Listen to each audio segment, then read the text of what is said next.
નમસ્કાર. ચાલો એક સવાલથી શરૂઆત કરીએ. ટેલી સોફ્ટવેર સર્વિસીસ, જેને આપણે TSS કહીએ છીએ, શું એ ફક્ત એક વાર્ષિક ખર્ચ છે કે પછી આજના જમાનામાં બિઝનેસ ચલાવવા માટે ખરેખર જરૂરી છે? આજે આપણે આ જ વાતને ઊંડાણથી સમજવાના છીએ કે શા માટે એક્ટિવ TSS એ કોઈ ઓપ્શન નથી પણ એકદમ જરૂરી છે. તો ચાલો જોઈએ.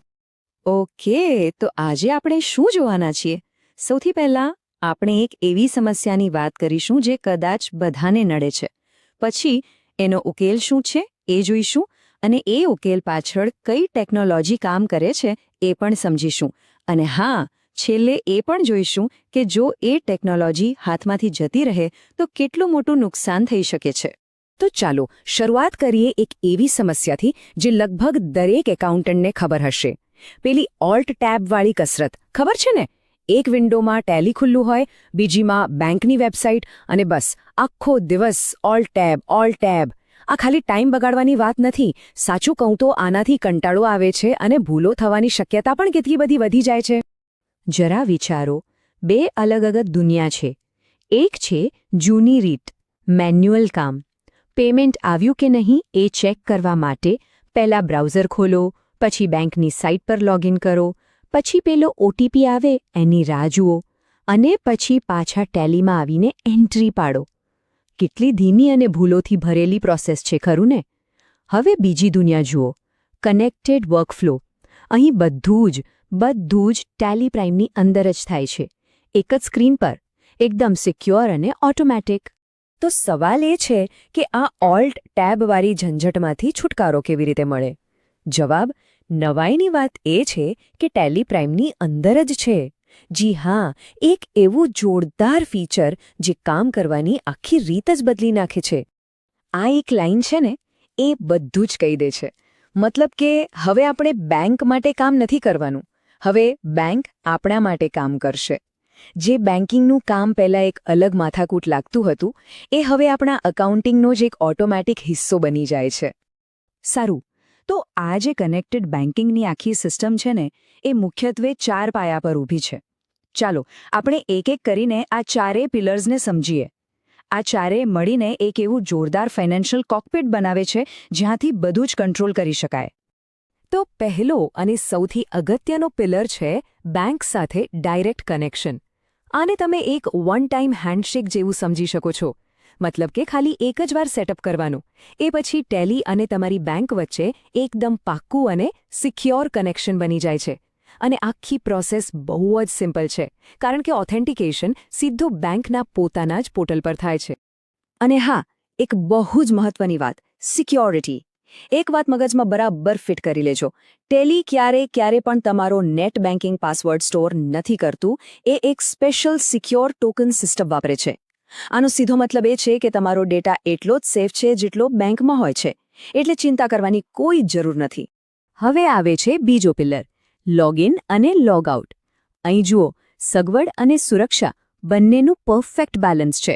જ્યારે પણ તમારે લાઈવ ડેટા જોવો હોય ત્યારે તમારે તમારા ટેલી.નેટ ID અને OTPથી લોગિન કરવું પડે છે. આનો ફાયદો એ છે કે તમારા સિવાય કોઈ એને એક્સેસ ન કરી શકે, અને કામ પતે એટલે બસ એક ક્લિકમાં લોગઆઉટ, કનેક્શન તરત જ બંધ.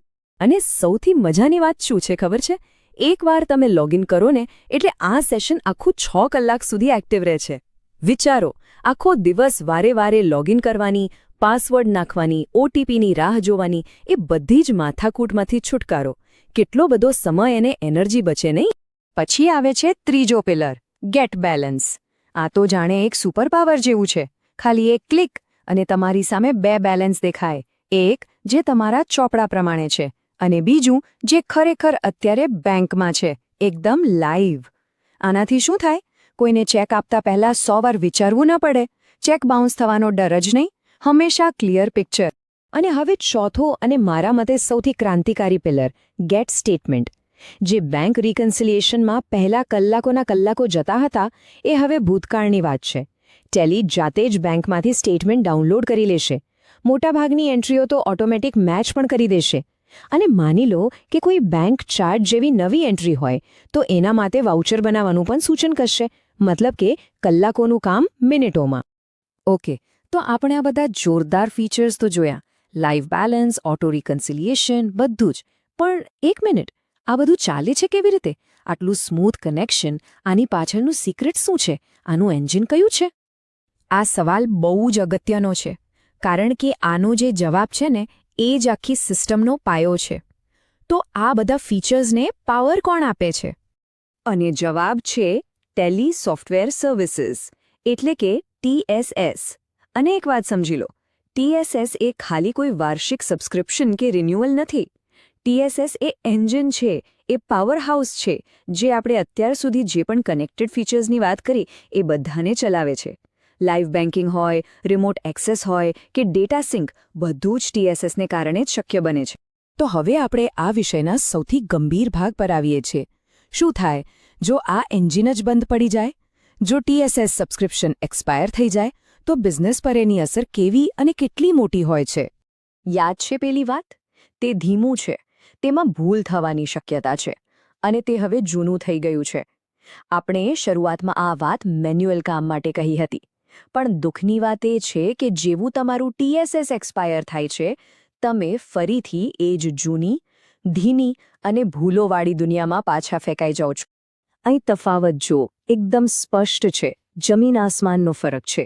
જ્યાં સુધી TSS એક્ટિવ છે, તમારી પાસે life balance, auto statement, secure login, આ બધા પાવરફુલ ટૂલ્સ છે. પણ જે ઘડીએ TSS એક્સપાયર થયું, એ જ સેકન્ડે આ બધું જ બંધ, ડિસેબલ્ડ. TSS એક્સપાયર થવું એ ખાલી અપડેટ બંધ થવા જેવું નથી, એ તમારા આખા મોડર્ન વર્કફ્લો પર તાળું મારવા જેવું છે. તો સાર શું નીકળ્યો? TSSને એક્સપાયર થવા દેવું એનો મતલબ એ છે કે તમે જાણી જોઈને સ્પીડ, એક્યુરેસી અને એફિશિયન્સીને બાય બાય કહી રહ્યા છો અને ફરીથી પેલી ઓલ ટેબવાળી જૂની સમસ્યાને આમંત્રણ આપી રહ્યા છો. તમે જે પણ પ્રગતિ કરી છે એ બધી શૂન્ય થઈ જાય છે. બિઝનેસ પાછું વર્ષો પાછળ જતો રહે છે. તો છેલ્લે દરેક બિઝનેસે પોતાની જાતને ફક્ત એક જ સવાલ પૂછવાનો છે: TSS રિન્યુઅલ એ શું છે? શું એ ખાલી એક ખર્ચ છે કે પછી એ સમય બચાવવામાં, ભૂલો ઘટાડવામાં અને આખા બિઝનેસને વધુ સ્માર્ટ બનાવવામાં કરેલું એક ઇન્વેસ્ટમેન્ટ છે? મને લાગે છે જવાબ આપણે બધા જાણીએ છીએ.